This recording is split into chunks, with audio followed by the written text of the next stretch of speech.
Welcome to BRK pan India movies. Zombie Reddy ప్రస్తుత యూత్కి ఈ సినిమా గురించి ప్రత్యేకంగా చెప్పక్కర్లేదు.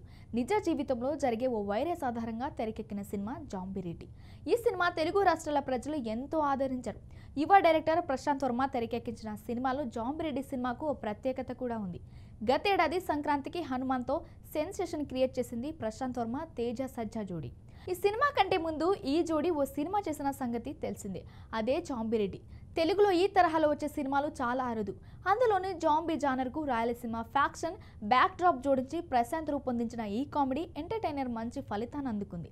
ఈ రెండు సినిమాలు మంచి టాక్తో పాటు బాక్స్ ఆఫీస్ వద్ద బాగా ఆడి నిర్మాతలను మంచి లాభాన్ని అందించాయి. అయితే వీరిద్దరిల కాంబినేషన్లో మరో సినిమా రాబోతున్నట్లు ఇప్పటికే వార్తలు వచ్చిన విషయం తెలిసిందే. ఆ ప్రాజెక్టు మరేదో కాదు, జాంబిరెడ్డి సినిమాకు సీక్వెల్ అయిన జాంబిరెడ్డి 2 ద నెక్స్ట్ లెవెల్. ఈ సినిమాను ప్రముఖ టాలీవుడ్ నిర్మాణ సంస్థ సితారా ఎంటర్టైన్మెంట్ బ్యానర్లో నాగవంశీ నిర్మించనున్నారు.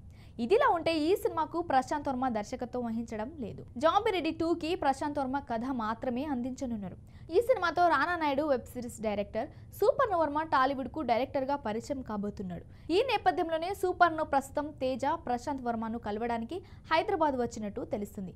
అయితే మొదట్లో జాంబిరెడ్డి 2ను బాలీవుడ్ నిర్మాణ సంస్థ నిర్మించాలనుకున్నప్పటికీ తర్వాత ఆ సినిమా నాగవంశీ చేతికి వచ్చింది.